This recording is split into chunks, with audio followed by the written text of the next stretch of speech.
All right. Good afternoon, everybody.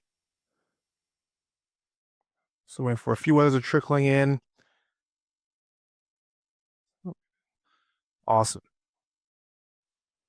Well, hopefully today we're able to give you some help and some knowledge when it comes to the FAFSA. If you haven't done so yet, I have the full training. The PowerPoint for this training is going to be available right here.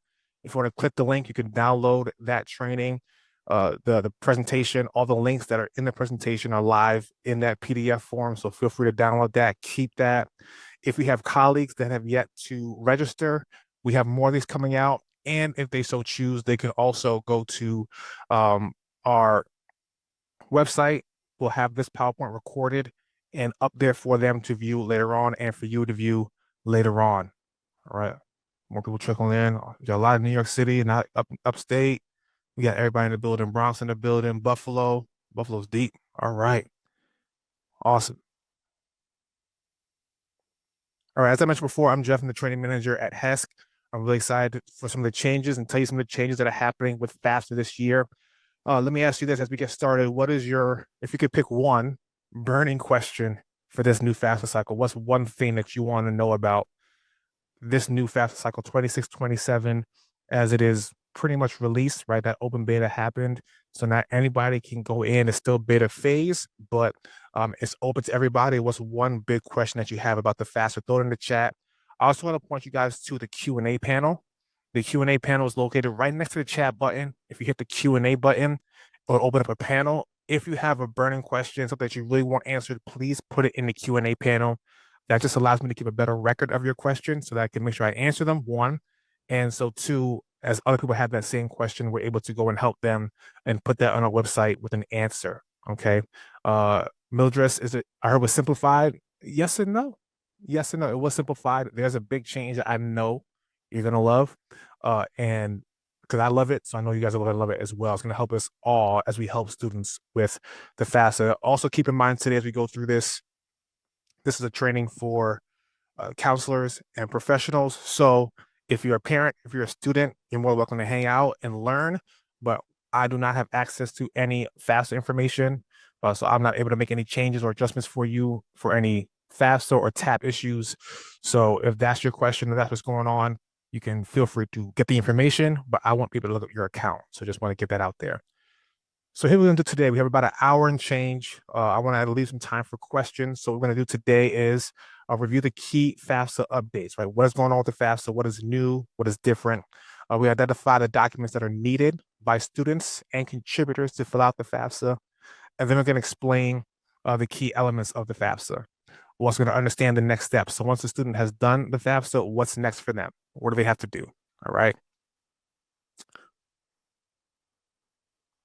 So some big changes. This is what you guys kind of really want, right? What are the big changes? What's happening? Well, the first big change is instant student aid.gov account verification. Y'all can give a round of applause for that. I know we've been waiting for that for a long time. It's going to help a lot of us, and I'll talk about that more as we get into more of the presentation. Also, an improved contributor flow.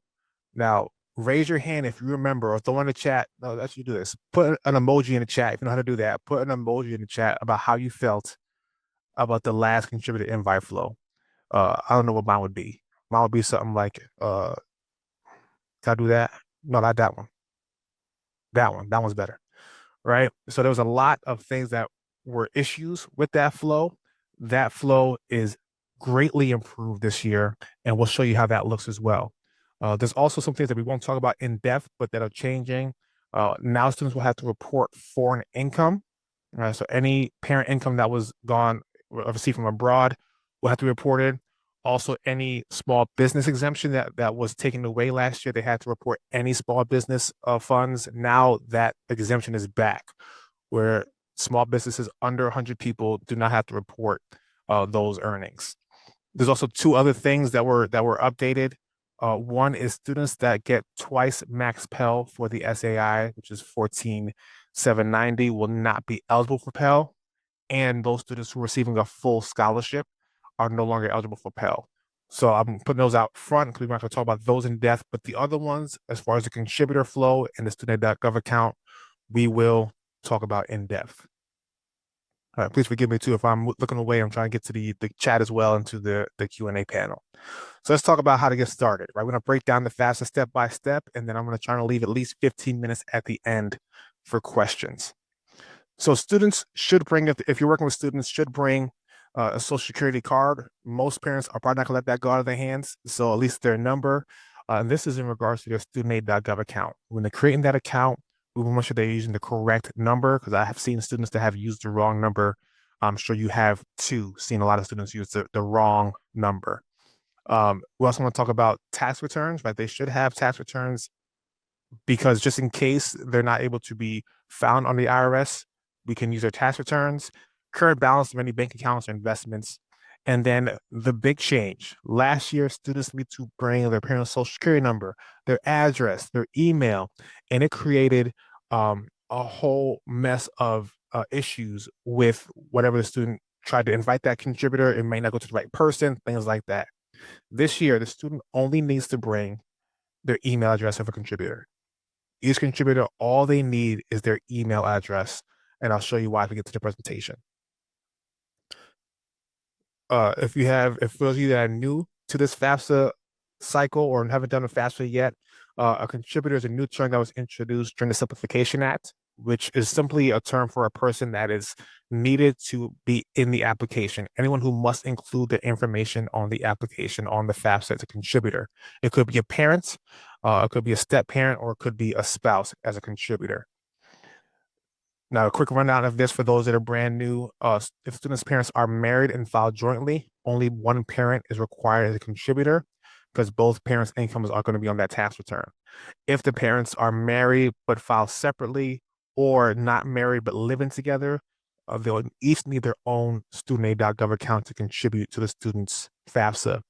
Now, if the student's parents are divorced, whoever provided the most support in that time, the last 12 months, is going to be the contributor. If their support is equal, then the parent with the greater assets or income will be the contributor. So this should also keep in mind, it's the same for TAB. If that contributor is now married or is now remarried, then that new step parent also has to put their information as a contributor on the FAFSA. Account creation is super streamlined. Everyone needs their own student.gov account. When this first rolled out a few years ago, there was a lot of parents that were confused because they were trying to contribute to the student's account, but they were doing it under their student.gov account. They need their own, and their typical account creation is pretty quick, pretty simple, 10 to 15 minutes max. Now, contributors without SSNs, last year they were able to waive the manual verification process, so they were able to get a student.gov account without an SSN and without having to verify or send documentation in. To my knowledge, that has not changed yet. Additional guidance can be found here, but they can go through and create a student.gov account without an SSN and be able to contribute without fully being verified. Now let's get into what you guys really are here for, which is the FAFSA. Now we're going to go through the student portion. There is what's called a FAFSA prototype. So if you go onto student.gov, there's a link here to the FAFSA prototype. You'll be doing a student named Rhea. The FAFSA prototype is a great way to manipulate the FAFSA without having to have an actual student account. They do have some restrictions on the answers, but it's a great way to look at individuals, look at independent individuals, parents, contributors, and a bunch of different scenarios you can choose from to work through and see what that flow is. Today, we're going to be doing a dependent student named Rhea. So when you start an application, when students start, they hit start form. From this same area, they can edit forms or accept an invitation if they're a contributor. When they come in, based on what they put in on their student.gov account, that's what's going to populate on the student identity information, their name, date of birth, social security number. They should really make sure this information is correct, make sure it's accurate. We have seen students put in the wrong date of birth or social, so make sure they have that accurately, and then they can enter their permanent mailing address. Now, the next thing here is residency. Now, on the HESC side, we see a lot of issues when it comes to residency, so I really want to explain this well. When it comes to residency, students must be a New York State resident to receive TAP.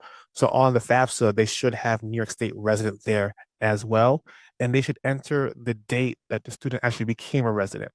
Now, there has been some confusion. Some students believe that because of HESC standards, that the residency date is a year after they arrived.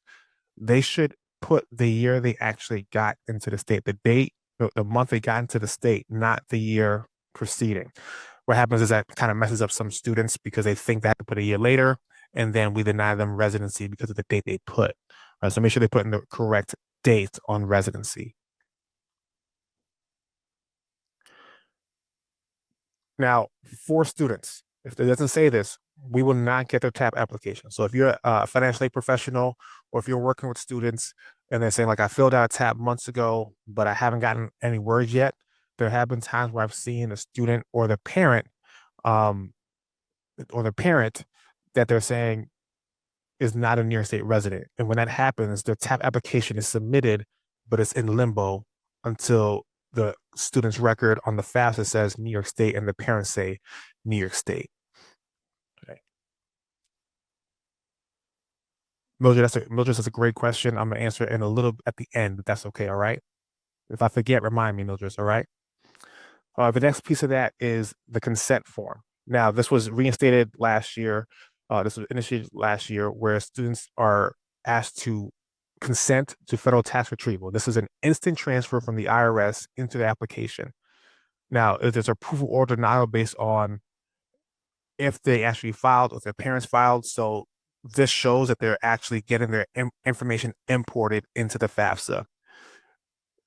Based on the retrieval, there's two results. Either they couldn't find it or they did.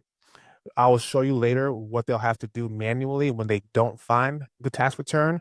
But for most cases, they're going to be able to get a successful message. Paige, that's a great question. That's a TAP question there. Are parents required to be New York State residents in order for the students to receive TAP or just the student? For TAP, if the student is dependent, that is under 22 with no special conditions, if they're a dependent student, the parent also has to be a New York State resident. If they're an independent student, the student only needs to be a New York State resident. The parent doesn't have to. Now, there are some other cases there, Paige, just some nuances when it comes to students that may be from New York and lived in New York, but then their parents move out. We have the DREAM Act for that, for those students. So for the most part, dependent students, their dependency relies on their parents, not themselves. Okay, so if the parents live in North Carolina, they're actually legal residents of North Carolina, not New York State. Okay. So after the successful or unsuccessful retrieval of the tax information, they go into personal circumstances. Now, this is where the FAFSA is going to determine eligibility based on dependency and if a student actually needs contributors to come in and contribute to their FAFSA. Uh, after this application is complete, schools, institutions may also receive some information to let them know that there may be an unusual circumstance for the student. So the first thing is asking if the student's single, married, remarried, their marital status. Married students are considered independent. It's also going to ask if they're a first-year freshman and if they already have a degree. So most of your students should be selecting first-year freshmen for that year coming next. Now, here in personal circumstances, this is where we outline any circumstances that will make the student independent. These circumstances are things like if they're in active duty, if they're a veteran. Some of your students may have other dependents, right? They may be giving their support to another person, right, another child, if that's the case, or if they're a ward of court, orphan, legal guardianship, foster care after 13. Right, those situations will constitute independence for the student. If any of those circumstances apply, they should click the button. Students should be aware that schools will be reaching out for documentation to verify that for the FAFSA. The same thing will happen for TAP. If you're in that TAP training that's going to be on this afternoon, we'll talk about how we do that as well on the TAP one. All right. If none of those apply, they can simply select none of these apply. The next questions are about homelessness. So if their student is at risk of homelessness, they can select yes. And then the last question here is unusual circumstances. So although a student may not be an orphan or ward of a court, they may have a situation where they are not able to contact their parents safely, or being with the parents poses a risk to the student. So in those situations, the student can select yes to these unusual circumstances and then work with the school to verify that later on.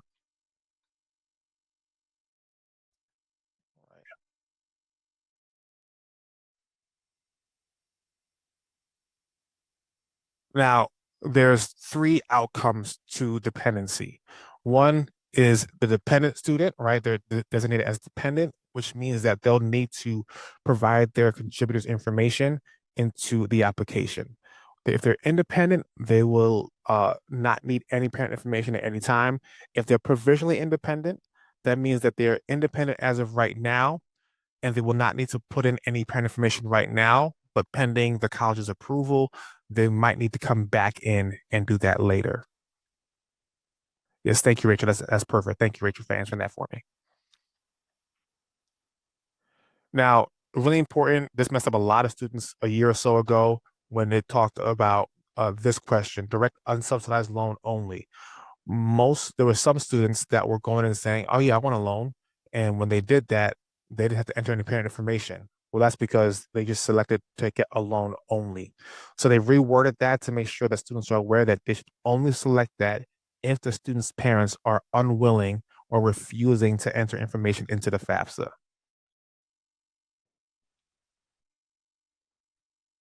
Now, to continue on student demographic questions, a new question this year is what is the student's sex?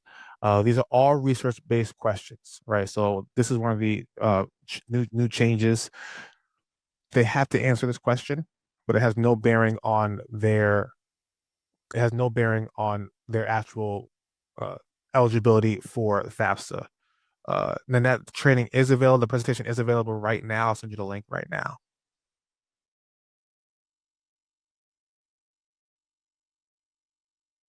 Well, there you go. All right. They also have to put in anything with ethnicity. They could prefer not to answer. That's fine. That once again has no bearing on their actual eligibility for federal aid. Now,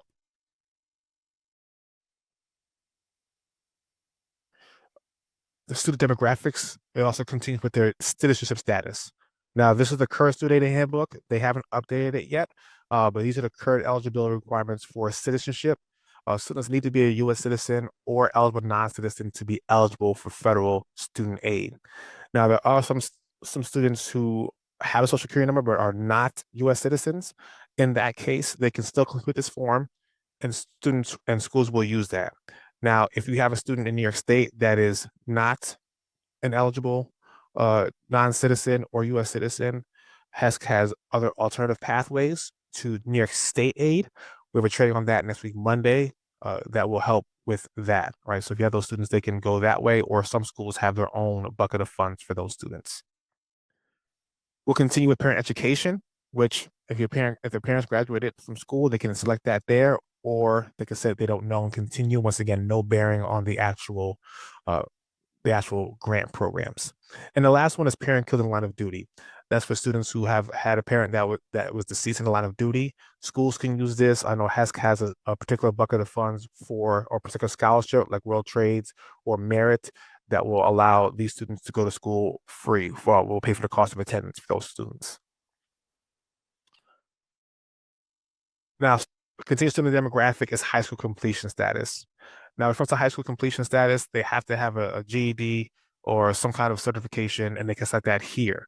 If they have a GED, they can select the type and the state they got it from. If they select traditional high school, then they'll have to find their high school via the search method here. Now, I selected New York. New Rochelle's not on there. I'm from New Rochelle, but Mount Vernon was, so I put Mount Vernon in there instead. And then you found a school. Now, this is a test site, remember, so not every school is listed, but when you're in the FAFSA, your school should be listed there. Now, if, as we go into the financials, if a student's IRS retrieval tool did not work and it was unsuccessful, the student will see information about tax filing status and filing status so they understand we're trying to enter all the tax information here. So if the student was unsuccessful in the IRS tax retrieval, this is where the tax returns come in handy. Because now, as they enter this information in, one thing I love about this is that it tells you exactly what line on the 1040 that they should look at to get this information. If for some students, they can't remember their birthday or their social, they're not going to know their parents' earnings. And parents sometimes don't disclose that to students. So having a tax return is helpful. Every field must be filled in, right? So even if it's zero, you must put a zero in that field to be filled in. Now, if the retrieval tool did work, there are still some of these things that will need to be filled in. Things like IRA distributions and things like that will still need to be entered. Other things like savings and cash accounts, investments, and then this is back as well, right? That last year, students that had small businesses or parents that had small businesses had to enter uh, whatever their net worth was. Now, if it's fewer than 100 employees, they don't have to enter that anymore, which will present a better SAI for a lot of students. Now, when it comes to selecting a college, they can put 20 schools on the FAFSA, up to 20 schools. They can select the search it by state. I did a search here. Once again, it's the prototype. So obviously, the Barnard that I talked about is in New York City, not in California, but they should be able to find their schools here and select as many schools as can fit. Now, if a student doesn't changes their mind and wants to add more schools, they can. A big caveat here, and something that students should be aware of, we also see this a lot too, is that it does say school list guidelines for New York State residents. So if a student that you're helping does not put a New York State college on their FAFSA, we will not get that record. Right. So they might fill out a application here. What happened to it? Well, they only put two schools and they were both in Pennsylvania, right? Or they were both in Jersey. So now we don't get that record. It says it doesn't matter the listing, but based on what we've seen in our call center, students should list a New York school in their top 10 to be sure that we get that information from FSA. Now, what you all been waiting for. I mentioned it earlier. I said there's a big change to the contributor flow. And this is it. You get to invite the contributor last. The last thing you gotta do is invite the contributor. So to do that, all you have to do is enter that email. That's all they have to do. Right? Enter the email, select send invite, and it's gonna send an automatic invite to the parent. Right. So you're gonna send an automatic invite to that parent to that email. Now, one question. So what's one thing that you can think of that might happen to students? What's one thing that might be an issue? Throw it in the chat. That didn't take long at all. Incorrect email addresses. Um, so even if they have an account, it doesn't matter, right? If the parents' emails are filled up with their spam, they've accounted for that, right? So yes, they might go to an incorrect email. If they don't have an email address, they'll have to create an email address, or there's another option for that. Apparently lack of technology skills. Yep, you see a lot of that too, Cindy. You see a lot of that too. But this is great because one thing that we thought about as we talk about FSA is what if it goes to the wrong person. The student can cancel the invite. So if you see on the next page, there is an option. It's not clicking over. Hold on. There is an option to cancel an invite. So if there is a wrong thing, they have to cancel an invite. The parent does not have to have a student.gov account first. The parent does not need to have one first. The student can send his email and then the parent could create a student.gov account afterwards. That's totally fine. Because what happens is it sends this invite, and if you notice here, there's a code, right? That 7BR, there's a code there. So say it goes to the wrong email or it's in spam or they can't locate it. This parent has that code and the student can also access this in their account summary. And now the parent all has to do is go in and hit that and enter that code in, and I'll show you how that looks later. And that will also bring them into the FAFSA form. So a much better flow and a lot of different workarounds to get a contributor into the application as opposed to last year with that flow, right? So you can see who it was sent to. If the student sees, oh, Jeffrey, oh, that's the wrong name, they can cancel that invite and send it to the right parent, or they could just send the parent the correct link. They can copy the link and send it to the parent, or they can just write down their code and give it to their parent. So, Paige, that's a great question. Is there a security measure to stop an unauthorized party from accessing the FAFSA form? That's a great question. The one that we also brought up to FSA. When a contributor goes into the form, they're not seeing any student information. They're just putting their information into the form. So when if if for instance they run to the wrong party, they wouldn't get any pertinent information about the student. In most cases, FSAs have the mindset that they'll see this and like, this is not for me, and they'll move forward, right? They'll only be giving information. They won't be receiving any information from about the student. Okay. Great question, though, babe. We had the same question. So you guys are on point. Now, the last thing the student has to do is review the application. So as they review the application, like I said, if the contributors that are listed here and the invite code will still be there. So the student can write that down, can copy that link, and get it to the parent if they need to. Now, the last thing they have to do is sign. Once they sign it, they are pending submission, which is another change. I used to say submitted, and now the student realizes they still need a contributor to contribute to the application. I have another question here. What the parent physically disabled, like hospice or medical conditions, is there a way around including the parent as a contributor? So that would be one of those special circumstances, Cindy, right? Where the parent is disabled, right? If there's a terminal illness or disabled and an extreme condition, if it's something that's going to last, that could be a special condition where they students should be able to work with the schools to become an independent and get a dependency override, and therefore forego the parent information. Okay, great question. They can select that in there as an unusual circumstance. Great question. So the contributor portion will look like this. Still need the same documents, more for the student.gov account than anything else. They need a social security for the student.gov account. And if IRS retrieval is unsuccessful, they'll have to have their tax returns and record of child support. Now they'll get this email. So once the student sends that invitation, they'll get this email with the code and the exception, right? So they can accept that invitation right from the email or provide the code when prompted. So this is what it'll look like, whether they go through the email or whether they go to the student.gov account and hit accept invitation. This is what will come up, and they'll have to put the code in here. Once they submit this code, it's going to take them right into the application. Okay, so if you notice, once again, to the question before, there is no, hey, this is the student, right? All they get is the first and last name of a student. They don't get anything other than that. So they can accept the invitation or decline it and then move forward. Now, just like with the student, any information that is on the student.gov account will populate directly into the parent identity. All contributors, once again, need to consent for federal tax information retrieval. And feel that'll be correct, right? So if there is a broad information, if it's not on the tax return, it'll be in the foreign income on the tax return as well. So a parent marital status also be entered here. Now, here's the thing, right? If a student during the parent wizard indicated they had one parent, right? Not realizing that, no, we're not talking about your biological parents, we're also talking about your parent and step parent.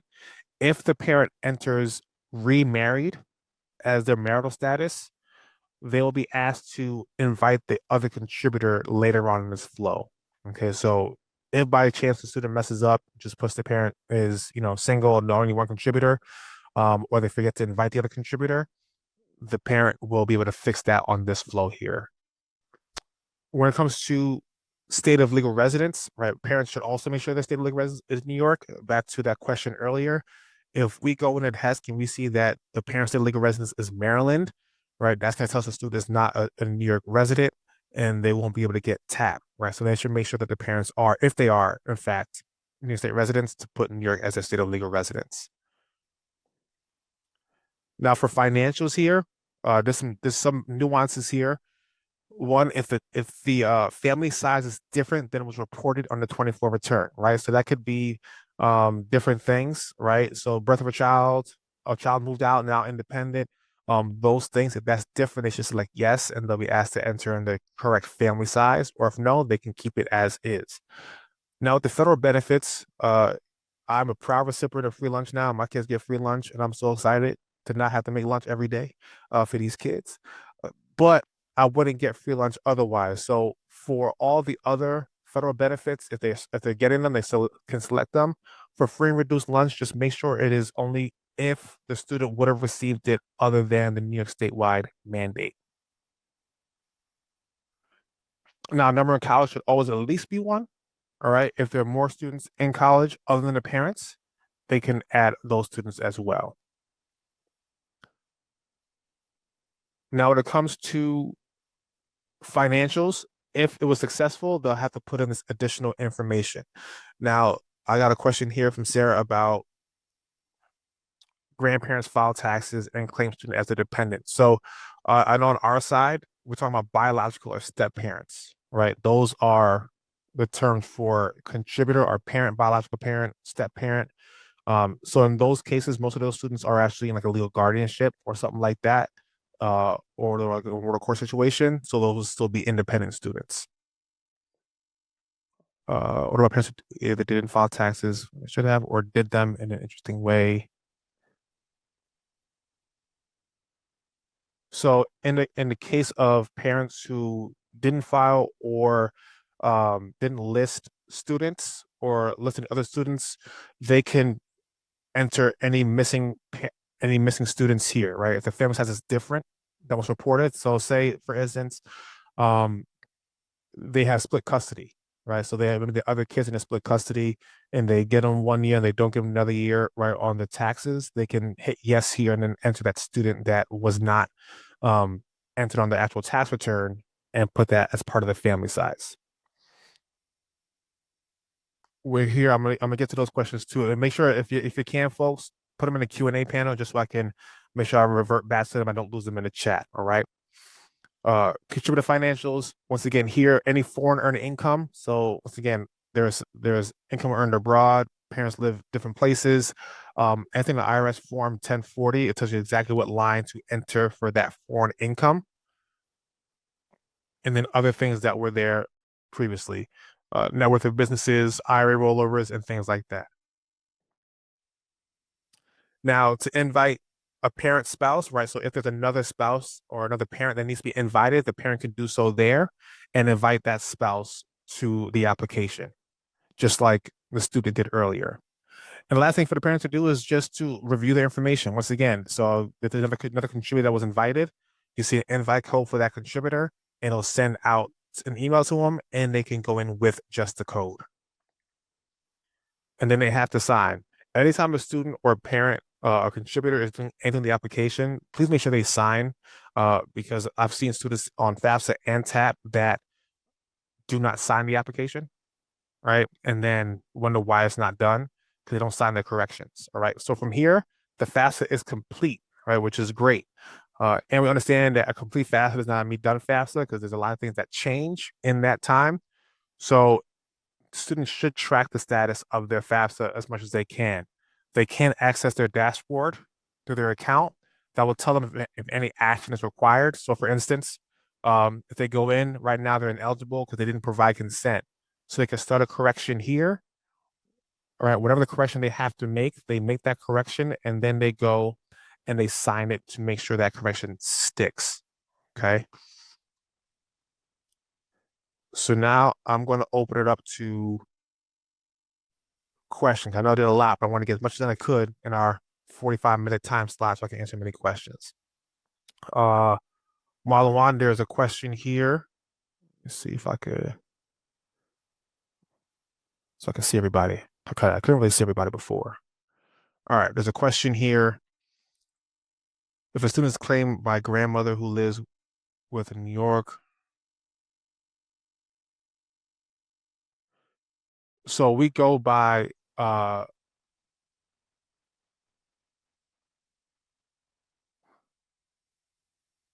so that's a tricky case there because the biological mother is in New York. I guess they would need to know the reason why the biological mother does not have custody of the child, right? And then what school do they go to? So this student, um, as far as the FAFSA, will have an issue, but as far as um, New York State aid, that'll be something that to look at there, right? So the FAFSA wouldn't be in question, Malawan, but it would be their TAP that would be an issue. Okay, so if there's a legal guardianship, so for some reason the biological mother lost custody and the grandmother has legal guardianship, then the student would be independent and would be under the grandmother with documentation. I'm gonna go back to one because Kate asked one earlier. Full scholarship like WTC, um, MSRS. Can you define that for me, Kate? Or I mean, let me I could take you guys off. I could let you guys unmute yourself. So, Kate, if you're there, um, MSRS, what are you talking about? Well, I'll go. I don't know if Kate's there still, but so WTC is we do the cost of attendance assuming you're CUNY, right? So that'll be a full scholarship, but say they're going to a private institution, maybe more, that won't cover all of it. So then maybe the Pell would still work. But it's the more gets was like those students that are getting like full athletic scholarships, they're also getting Pell. So things like that. When college is completely paid for by a scholarship, then Pell will not be entered in either. Let's see what else we got here. The changes to Pell eligibility. So that was if they're getting twice max Pell page, they're getting twice max Pell, which is the SAI is 14,790, they're not going to be eligible, right? Or if they're getting a scholarship that covers the entire school, like a full athletic scholarship, then they're not going to be eligible for Pell either.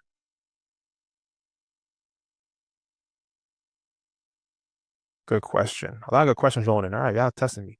All right, so Fiona, student was in foster care but was adopted. How do they list that guardian? So if a student was in foster care before 13, right? So say they were in foster care at from 10 to 12, right? But they were adopted at 12, then that parent would be the adopted parent. So they can put that parent as their guardian. So that would be an actual parent. If it's after 13, that's when the student becomes independent. So they're in foster care after 13, 14, 15, then adopted, they will still be considered an independent student. Okay. Thank you, Kate. Appreciate it. Let's see what else is in here. I got some questions in the chat. I'm trying to go back to the chat, and I got some other information for you guys real quick as well. Um,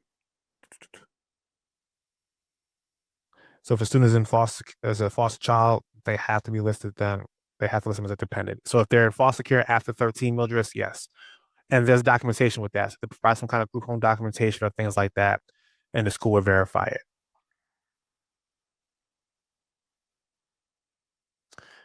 Is it an issue if the non-married parent whose student identifies as a contributor did not claim them on the tax return? No, because the non-married parent, um, if they live in the same home, so if the one parent is they're divorced, but there's another person in the home, but they're not married, then that person is still a contributor. Yes, they're not going to be in the tax return, but that's okay, right? We just need to know what income is in the home. So that's going to be the parent and whatever that other person is in the home. Jeffrey, can I clarify that? Yes. Yep. Okay, so hi, I'm Sharon. So Hi, Sharon. in my video. Hi. So I often have families where they sort of just make their own arrangements about who gets to claim the kid that year. Sometimes it's an auntie, sometimes it's the other parent. So we've got a kid who lives with mom, no other parent in the home, but on mom's tax returns, you do not see that child as claimed because dad claimed them, or Right. he claimed them, or grandma claimed them, or whoever. So yeah, and that's in that situation, you're talking about like when we pull mom's taxes, the child is not there. Right. So the child is still dependent on that person, right? Yeah. So they're gonna still be dependent, and then the parent will see like are there any of the dependents not listed on the tax return? They will select yes and then put one, right? Or put whoever was not listed on the tax return, but they are to put the student, or if there's other people there too, like there's other siblings, whatever, then they can put those other siblings there as well. Okay, but it's not going to cause like an issue. They can't submit it or No, an no, audit or like something crazy. no, Okay, thanks. no problem. Thank you. Great question, Sharon. So Cindy's a question here from you. Let me get it. It's, the parent lives in another state or country. They can file for FAFSA, but TAP-wise, they don't qualify right due to 1 year residency, right? So if the parent lives in another state, so they live in, Missouri, for instance, the student can get FAFSA, right? The student can get FAFSA because that's not a New York program, it's a federal program. When it comes to TAP, they won't be eligible because the parent lives outside of New York State.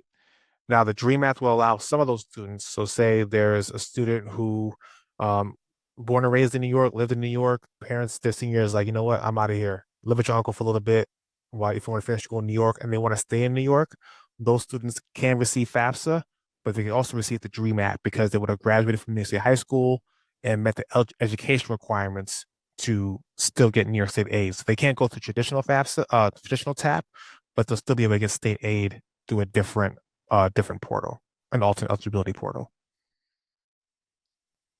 Zach, for any FAFSA reject or errors, can we manually correct a student's FAFSA? So on the Zach, are you a financial aid professional or are you a school counselor? So counselors, you will not be able to do that, but the schools on the financial aid professional side will be able to do that. So the schools can do that, right? So there's whatever college the student decides to go to can make edits to the FAFSA, and so can the student. Mildred, that's a great question here. Yeah, for the DREAM Act is for any student who is not a legal resident of New York State, right? So they're not a legal resident of New York State as long as they meet the education requirements, um, and are under some of those citizenship status requirements that we have, then they are good to go. So that student would be eligible for the DREAM Act if they meet the education requirements. Yep.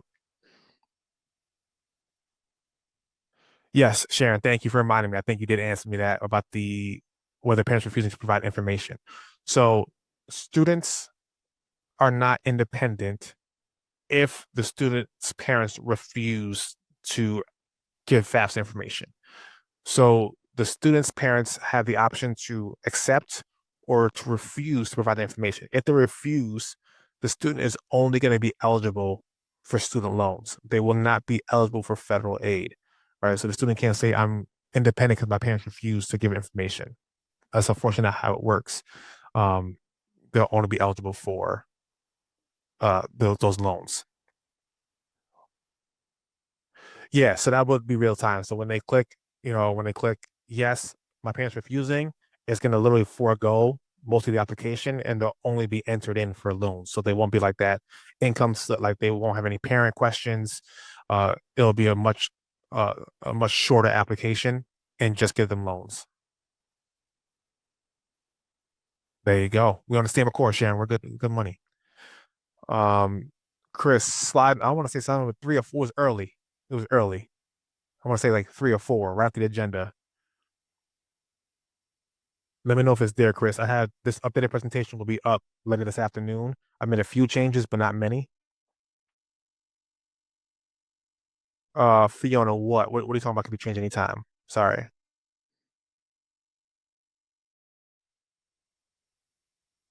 While you're entering that, Fiona, page had a question. Since FSA accounts will be instant verification, if the SSS administration will be able to verify the account for an incorrect SSN issue, will the account be notified?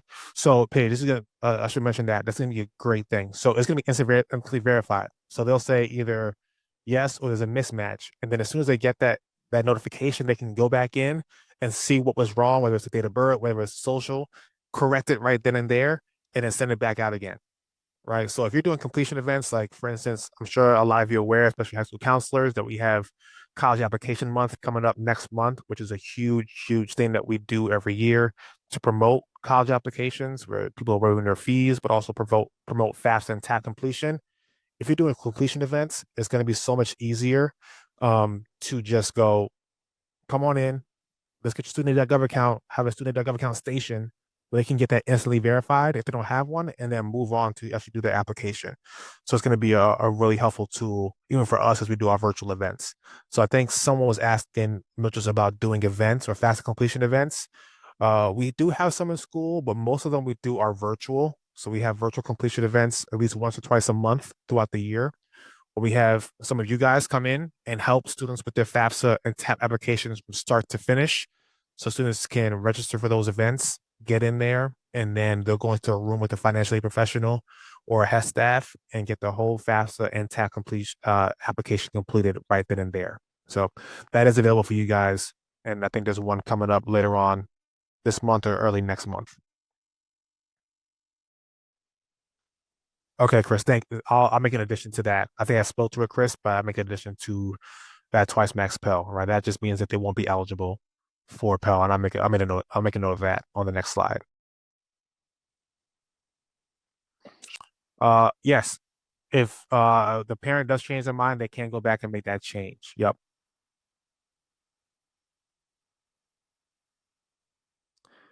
But yes, so his I'm gonna actually get that information out now. There is a helpline. So whenever a student does enter the incorrect social, that does create a big headache for a lot of people, especially the student whose social they actually took by accident, because now they have issues verifying their stuff, and it does create quite a headache there. So they will have to call in. I'm gonna get that information up here in a second so that everybody knows kind of where to go for that. Checking my chat down here. There we go. So the FSA, as far as we know right now, so I'm sure you guys are all aware that there are some changes happening across the board in the federal government. I'm sure you guys are feeling that on your end as well. Uh, as I know right now, and as we've been instructed, there is no change to the actual call center. So that force has not been reduced at all. That workforce has not been reduced. Those hours are still as is. So that should be still a viable option for you guys is that call center. For students as well is that call center and then interpreter program, right? So students can do that and work with FSA to get those fixed. But that is a headache when that happens, which is why I always preach, even when I do student events, get the right information, and just make sure it's right so that we don't mess up the student's account up. Uh, so, so when I talk about twice max Pell, and I apologize if there's any confusion on the twice max Pell. When we talk about twice max Pell, it is the referring to the SAI. So the SAI comes up as twice max Pell 14,790. That student is ineligible for a Pell. Now, if they're getting other scholarships, so if they're getting a full ride, that means their entire school is paid for. They're not going to get Pell. There are some programs that will help with certain things, but not others. So you mentioned Excelsior. Excelsior pays for the cost of tuition, but it does not pay for cost of attendance. So those students are still eligible for Pell and other scholarships because Excelsior only covers a piece of it. So it really depends on what kind of scholarships the student is getting. If their scholarships amount to go to an amount where that will pay for all of school, the books, the fees, and everything, then the student will not get Pell. But if there are other fees or other things or other cost of attendance funds that are needed, then Pell will still cover that. Sure, I got here we go. So I got two events. So here's a event page. So this is for our next training events. So we do have training events a lot, and then FAFSA ready. So you guys, I got the counselor email, but FAFSA ready is another source. We have another training later on today on tap where we go through the entire thing, and I'll talk about the common mistakes, some changes that we've made, and also some ways to help students get through those changes and create and correct errors on their own, and some of those other things. So, just to answer your question, Mildred, Excelsior only pays for tuition at SUNY CUNY, so that does not include cost of attendance, which would include so cost of attendance is things like books, your laptop, transportation. So Excelsior doesn't pay for any of those things. It literally just pays for the classes themselves, right? That's tuition.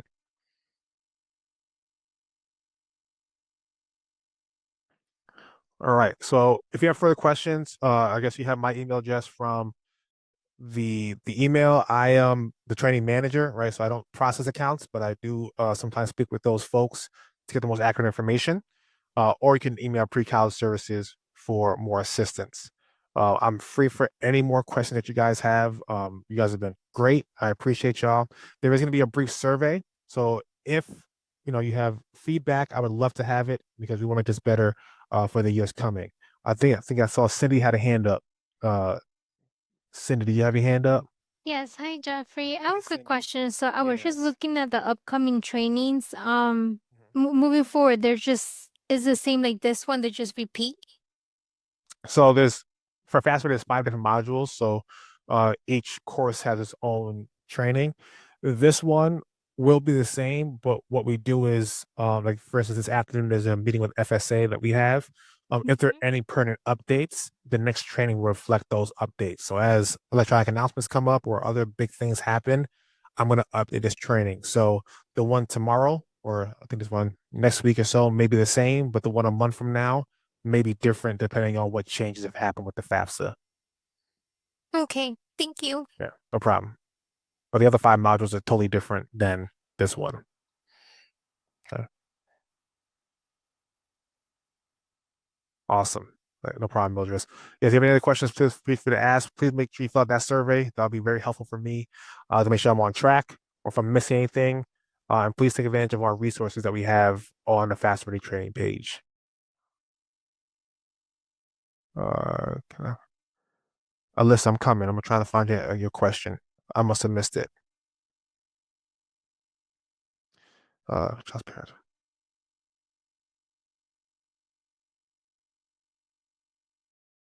So that's a good question, Alyssa. Why do they focus on the 24 tax return?